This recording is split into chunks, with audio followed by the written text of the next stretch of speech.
말씀드렸듯이 오늘이 성령 강림절입니다. 성령 강림절은 유대인의 3대 절기 중 하나인 맥추절과 관련이 있습니다. 맥추절은 6월절 이후 7주 만에 오는 절기이기 때문에 77절, 7주 만에 7일, 한 주가 7일이고 그래서 7주 만에 오는 절기 77절이라고 부릅니다. 6월절 이후 50일 만에 오는 절기라고 오순절이라고도 부릅니다. 예수님께서 십자가에서 죽으신 때와 관련되는 절기는 6월절입니다. 예수님의 죽음과 부활과 관련되는 절기는 6월절입니다. 십자가에서 돌아가시기 전날 최후의 만찬, 6월절 만찬을 하셨습니다. 돌아가시고 3일 만에 부활하십니다. 부활하신 예수께서 새로운 몸으로 40일간 여러 제자들에게 나타내 보여주십니다. 그리고 성천하십니다. 성천하시기 전에 제자들에게 말씀하셨습니다. 아버지께서 약속하신 보혜사가 오시기까지 이 성에 머물러라. 예수께서 성천하시고 10일째 되던 날, 예수님이 십자가에서 죽으신 지 50일째 되던 날, 오순절에 예수님께서 말씀하신 그 성령께서 사모하며 기다리며 기도하던 성도들에게 임하셨습니다. 성령께서 강림하신 날 오순절 성령 강림절입니다. 그래서 부활절, 해마다 매 부활절을 보내고 부활절 이후 7주째 맞이하는 주일, 바로 오늘이 성령 강림절입니다. 성경 읽기와 무관하게 성령 강림절 절기에 맞게 본문을 정했습니다. 우리에게 오신 성령님께 감사를 드리며, 그리고 우리 안에 계신 성령께서 오늘날 저와 여러분에게 무엇을 명령하고 계시는지를 깊이 생각하시면서 오늘 이설 성찬식도 기억하면서 집중할 수 있기를 바랍니다. 오늘은 본문으로 바로 들어가겠습니다. 6장 13절을 먼저 보십시오. 고린도 교회의 두 번째 편지 고린도 후서를 보내고 있는 바울은 현재 아버지의 마음으로, 아버지의 권위로 하나님의 말씀을 전하고 있는 중입니다. 본문 속에 흐르는 사도 바울의 마음, 사도 바울의 권위를 기억한다면 본문 이해에 더 도움이 될 것입니다. 이제 14절 앞부분입니다. 너희는 믿지 않는 자와 멍에를 함께 매지 말라. 멍에를 함께로 번역된 원어는 어울리지 않는, 전혀 어울리지 않는 멍에를 매다라는 의미의 단어입니다. 짝을 잘못 지었다, 어울리지 않는다는 말입니다. 신명기 22장 10절에 너는 소와 나귀를 결의해서 갈지 말며, 이것을 인용해서 바울이 적용한 말씀이기도 합니다. 짐승 두 마리가 멍에를 메고 쟁기를 끌고 있습니다. 그런데 한 마리는 큰 황소고 다른 한 마리는 작은 나귀입니다. 여러분, 이 장면이 어울립니까? 쟁기질을 제대로 할 수 있겠습니까? 황소와 나귀는 키도 다르고 힘도 다르고 보폭도 다르고 성격도 다릅니다. 전혀 어울리지 않습니다. 일이 제대로 될 리가 없습니다. 만약 그런 농부가 있다면 매우 어리석은 사람일 것입니다. 바울의 이 말은 성도와 믿지 않는 자 스스로는 영적으로, 도덕적으로, 윤리적으로 도저히 맞지 않다. 성도와 불신자가 같은 삶을 살 수 없다. 성도와 불신자가 같은 일을 도모할 수 없다라는 의미입니다. 많은 목사님들이 믿지 않는 자와 결혼하지 말라라는 주제로 설교할 때 이 말씀을 자주 인용을 합니다. 그 인용이 틀렸다라고 할 수는 없지만 전부는 아닙니다. 이 말씀은 믿지 않는 자와 무언가를 함께 하려고 성도와 전혀 어울리지 않는 불신앙의 멍에를 매지 마라. 성도가 자신과 전혀 어울리지 않는 불경건의 멍에를 매지 말라. 불신자와 어울리기 위해서 그들의 영적 도덕적 기준을 성도의 삶에 적용하지 마라. 불신자와 어울리기 위해서 담배 물고 술집, 룸사롱 돌아다니면서 함께 욕하고 다니지 마라. 그거 전혀 성도와 어울리지 않는다. 그건 황소와 나귀가 함께 멍에를 메고 있는 것과 같다. 불신자와의 교제가 우리의 믿음을 흔들고 파괴할 위험이 있을 때는 단호하게 끊어야 한다. 그런 의미입니다. 이제 14절 뒷부분부터 16절 앞부분까지입니다. 불신자와 멍에를 함께 매지 않아야만 하는 이유, 그것을 몇 가지 비유로 설명하면서 다시 강조하는 부분입니다. 의와 불법이 어찌 함께하며, 믿음으로 구원받은 사람은 하나님으로부터 의롭다함을 얻은 사람들입니다. 성도에게 적용되는 원리가 바로 의입니다. 악인들, 불신자들에게 적용되는 원리는 불법입니다. 의와 불법 양자에게는 공통점이 없습니다. 의와 불법은 함께 할 수 없습니다. 함께 하는 것은 모순입니다. 빛과 어둠이 어찌 사귀며, 어둠이 있는 곳에 빛이 비치면 어둠은 사라집니다. 빛이 사라지면 어둠이 옵니다. 둘은 공존할 수가 없는 것입니다. 빛은 세상에 오신 그리스도를 상징합니다. 어둠은 영적으로 어두운 세상을 상징합니다. 사람은 그리스도를 영접함으로 빛에 속하든지 그리스도를 거부함으로 어둠에 속하든지 둘 중 하나입니다. 빛과 어둠이 사귈 수 없습니다. 중간지대도 없고 공존도 있을 수 없습니다. 그리스도와 벨리알이 어찌 조화되며, 벨리알은 궁극적으로 사탄을 의미합니다. 조화로 번역된 원어는 동의, 일치를 의미하는 단어입니다. 그리스도와 사탄이 어찌 일치가 될 수 있겠습니까? 믿는 자와 믿지 않는 자가 어찌 상관하며, 역시 동일한 내용의 강조입니다. 상관으로 번역된 원어는 목, 할당, 그것을 의미하는 단어입니다. 믿는 자와 믿지 않는 자가 건물에 공동 등기할 수 없다는 의미일 것입니다. 성도가 불신자들의 세상에서 한 부분을 감당하면서 불신자가 감당하는 그 세상적 역할을 크게 감당해서는 안 된다라는 의미입니다. 하나님의 성전과 우상이 어찌 일치가 되리요? 불신자와 멍에를 함께 하지 말라는 명령의 절정부입니다. 타협의 여지를 아예 없애버리는 말씀입니다. 일치로 번역된 원어는 찬성, 동의를 의미하는 단어입니다.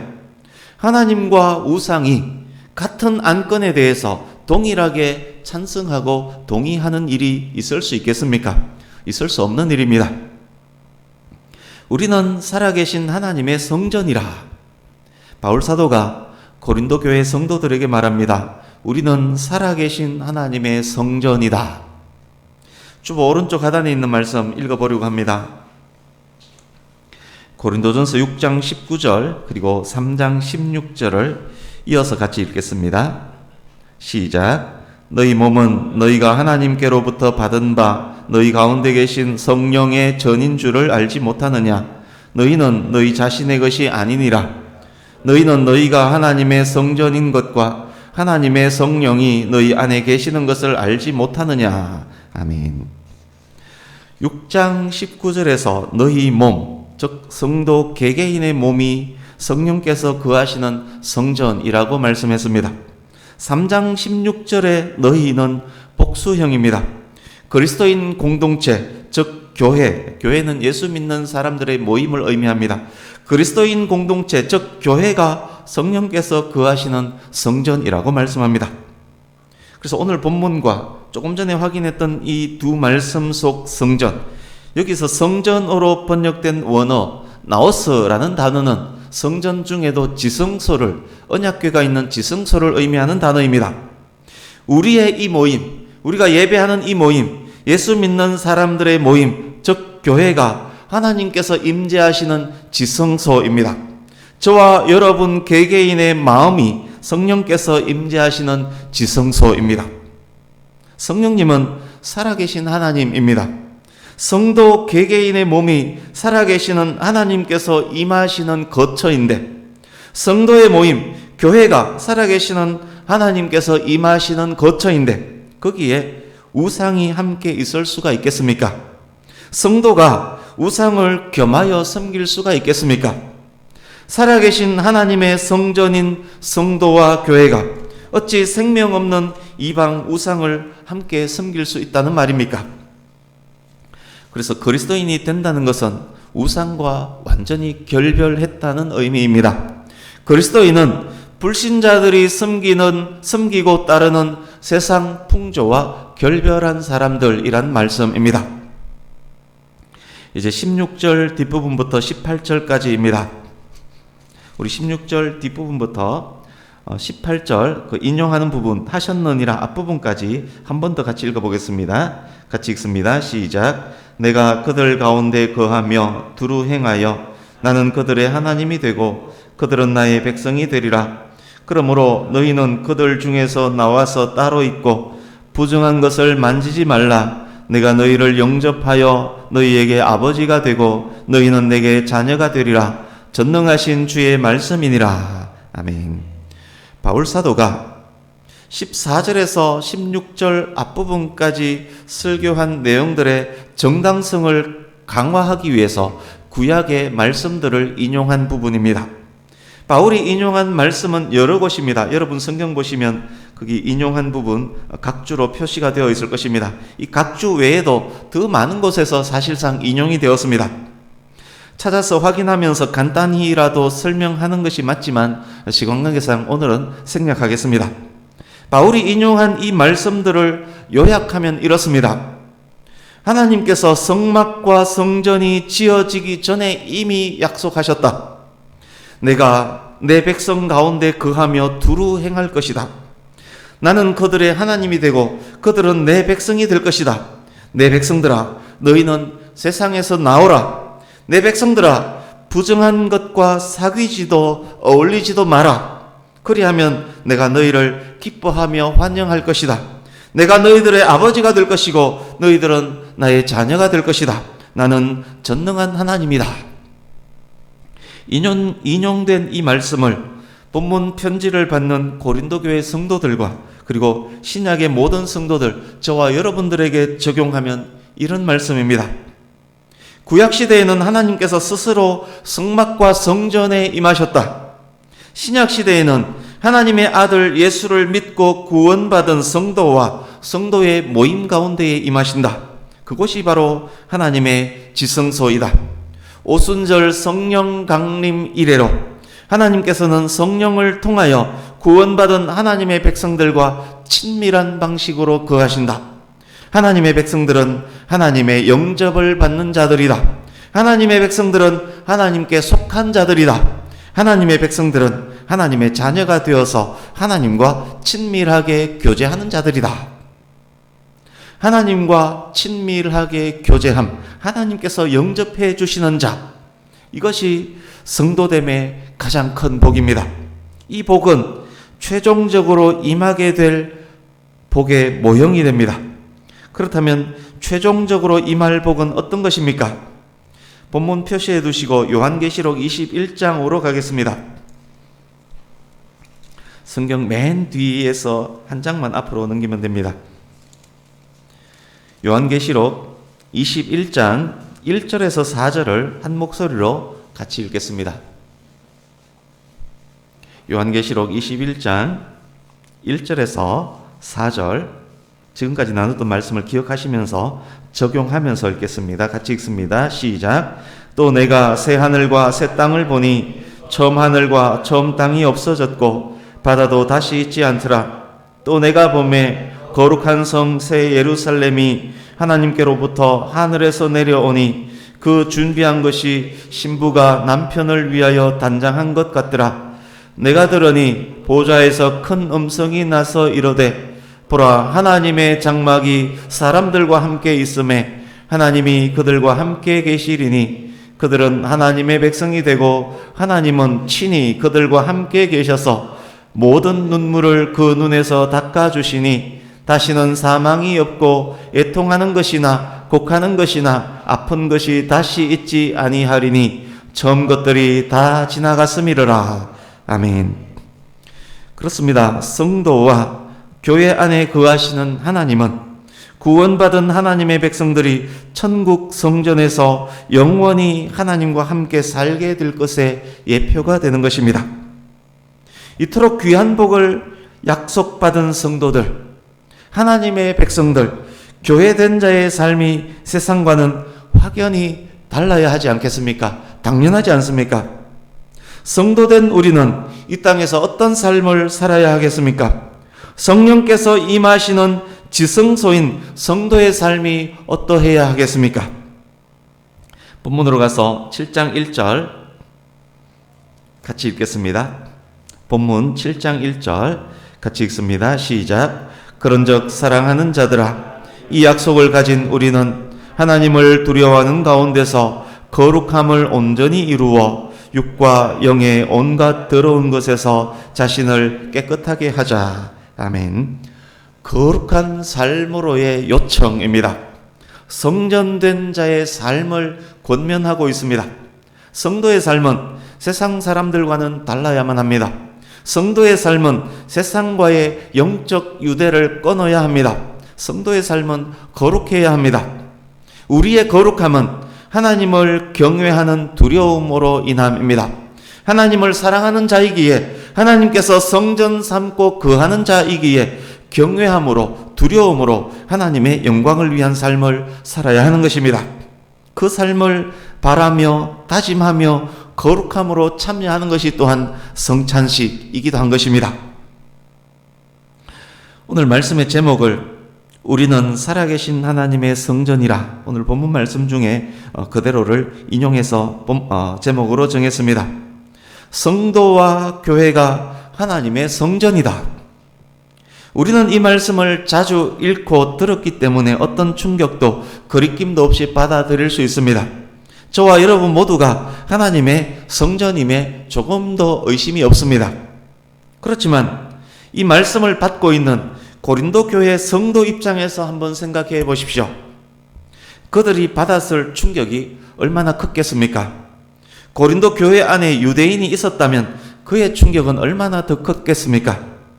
성전의 위엄, 하나님의 영광된 임재, 성전에 가득한 구름, 지성소 안에 있는 언약궤, 시언좌, 두려움, 떨림, 제사장 외에는 들어갈 수 없는 성소, 대제사장도 1년에 딱 한 번만 들어갈 수 있었던 지성소, 그곳이 성전입니다.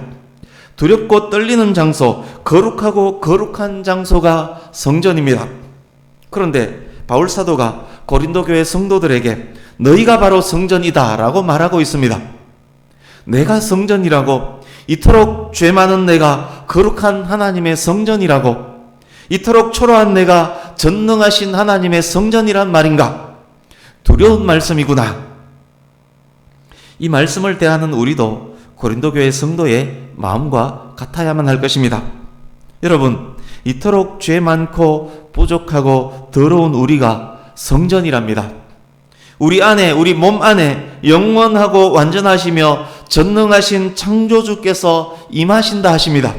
이것이 웬일입니까? 이것이 무슨 은혜입니까? 그렇습니다. 예수 그리스도의 대속의 십자가를 통해서 주어진 은혜입니다. 영원한 대제사장 예수 그리스도께서 십자가에서 이루신 완전하고 영원한 단 한 번의 제사로 말미암은 은혜입니다. 하나님의 아들 예수님의 찢긴 살과 흘린 피로 이루신 은혜입니다. 예수님의 대속함을 믿음으로 하나님 앞에서 의롭다함을 얻었기 때문에 가능한 일입니다. 예수 그리스도의 보혈이 우리 속에 있음을, 그것을 보신 하나님께서 우리를 의롭다 하셨고, 의롭다 하신 하나님께서 의롭고 정결한 그곳에 임하신 것입니다. 성막도 성전도 있기 전에 하나님께서 이렇게 말씀하셨습니다. 출애굽기 25장 8절에서 이렇게 말씀합니다. 내가 그들 중에 거할 성소를 그들이 나를 위해 지을 것이다. 레위기 26장 12절에서는 이렇게 말씀합니다. 내가 너희 중에 행하여 너희의 하나님이 되고 너희는 내 백성이 될 것이다. 이 말씀 모두는 성막도 성전도 있기 전에, 짓기 전에 있었던 말씀입니다. 이때 하나님께서 말씀하신 하나님께서 거할 성소, 너희 중에 행할 것, 그것은 궁극적으로 무엇을, 어디를 말씀하는 것일까요? 솔로몬이 지은 성전, 예루살렘에 있는 그 성전을 말씀하는 것일까요? 솔로몬이 성전을 짓고 이렇게 말했습니다. 어떤 땅도 하늘이라 할지라도 하나님을 용납할 수 없는데 하물며 제가 지은 이 성전이 어떻게 하나님을 용납할 수 있겠습니까? 뿐만 아닙니다. 솔로몬이 지었던 그 성전은 무너졌고 지성소 안에 있었던 언약궤는 사라진 지 오래입니다. 지금은 성전 벽만 남아있을 뿐입니다. 그렇습니다. 하나님께서는 건물 성전에 전적으로 임하시는 것 아닙니다. 전적으로 임하실 수 없습니다. 건물 성전에 임하신다면 이미 무너져버린 그 성전 이제 어떡한단 말입니까?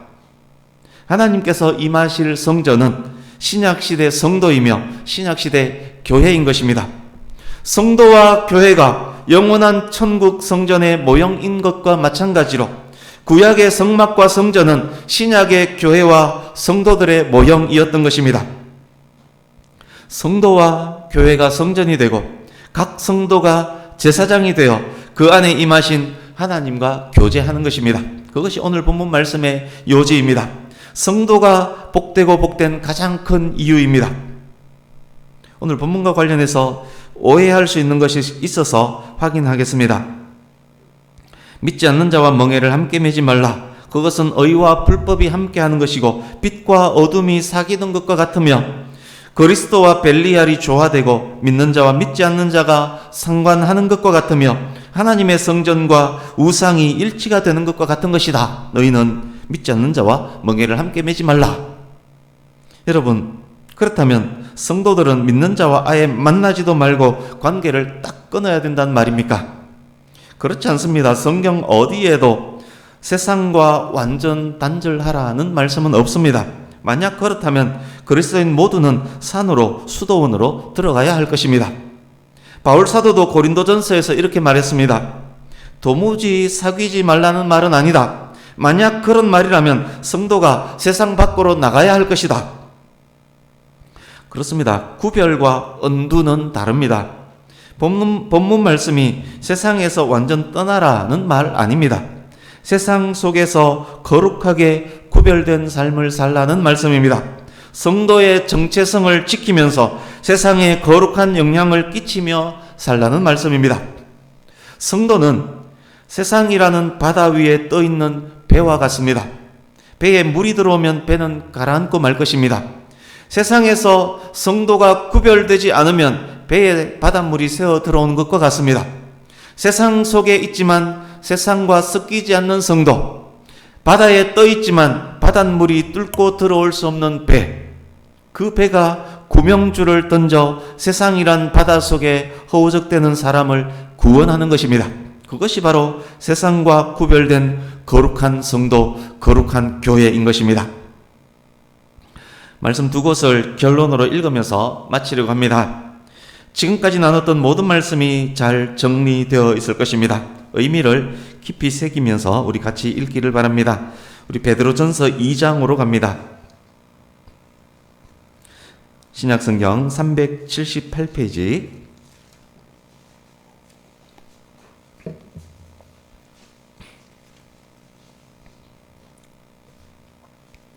베드로전서 2장 1절에서 10절 말씀을 교독하려고 합니다. 오늘 말씀을 잘 기억하시면서 적용하면서 읽기 바랍니다. 베드로전서 2장 1절에서 10절 교독하겠습니다. 1절 제가 먼저 읽습니다. 그러므로 모든 악독과 모든 기만과 외식과 시기와 모든 비방하는 말을 버리고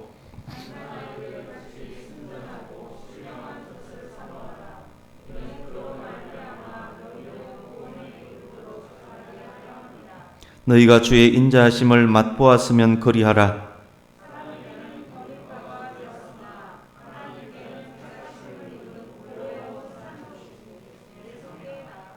너희도 산돌같이 신령한 집으로 세워지고 예수 그리스도로 말미암아 하나님이 기쁘게 받으실 신령한 제사를 드릴 거룩한 제사장이 될지니라.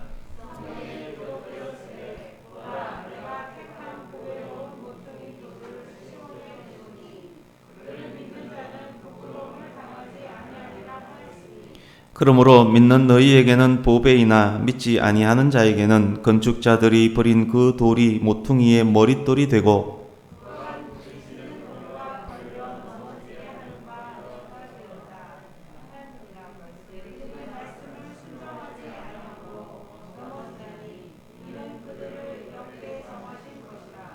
그러나 너희는 택하신 족속이요 왕같은 제사장들이요 거룩한 나라요 그의 소유가 된 백성이니 이는 너희를 어두운 데서 불러내어 그의 기이한 빛에 들어가게 하신 이의 아름다운 덕을 선포하게 하려 하심이라.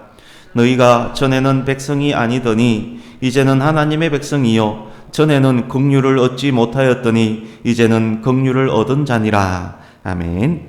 한 곳 더 보겠습니다. 에베소서 4장 30절 읽습니다.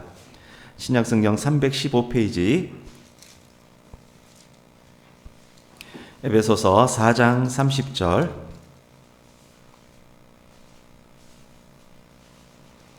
신약 315페이지 에베소서 4장 30절 같이 읽습니다. 시작. 하나님의 성령을 근심하게 하지 말라. 그 안에서 너희가 구원의 날까지 인치심을 받았느니라. 아멘.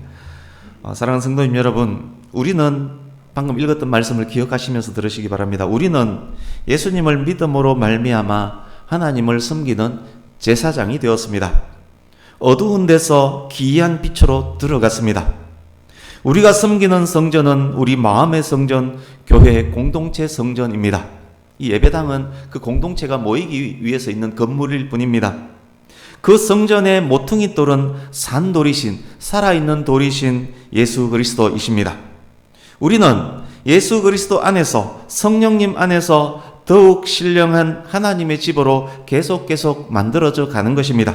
그것이 성도의 거룩, 세상에서 구별된 성도입니다. 하나님께서 그런 우리들을 자녀 삼으시고 기뻐하시며 우리를 통해서 아름다운 덕을 선포하시며 우리에게 더 큰 긍휼을 베풀어 주십니다. 그러나 산돌이신 그리스도를 영접하지 않는 사람들은 산돌 그리스도가 그들에게 부딪히는 돌, 걸려 넘어지게 하는 바위가 되어서 그들에게 심판을 가하게 될 것입니다. 사랑하는 성도님 여러분, 우리는 예수님으로 말미암아 거듭난 성도, 세상 속에서 구별되어 거룩하게 살아가는 성도, 성령님과 동행하는 성도입니다. 우리가 어찌 어둠과 섞이려고 시도할 수 있겠습니까? 하나님의 성전인 우리가 어찌 우상과의 일치를 시도할 수 있겠습니까? 만약 그런 마음이 우리에게 조금이라도 있다면 그것은 우리를 성전 삼고 거하시는 성령님을 크게 근심하게 하는 그런 것이 될 것입니다. 말씀을 마칩니다. 우리를 성전 삼고 거하시는 성령 하나님, 성령께서 더욱 충만하게 거하시고 더욱 아름답게 우리와 교제할 수 있도록 우리의 몸과 마음과 생각, 우리 영혼 육을 더욱 거룩하고 정결히 유지하는 우리가 될 수 있기를 바랍니다. 우리 모두가 더욱 신령한 하나님의 집으로 세워지며 성령 충만한 거룩한 제사장으로 더욱 세워지며 우리의 삶으로 하나님의 아름다운 덕이 더욱 세상에 선포될 수 있기를, 우리를 통해서 죽어가는 세상 사람들이 구원의 방주 안으로 들어올 수 있기를, 우리 모두가 그런 귀한 하나님의 도구가 될 수 있기를 예수님 이름으로 축복합니다. 아멘. 기도하겠습니다.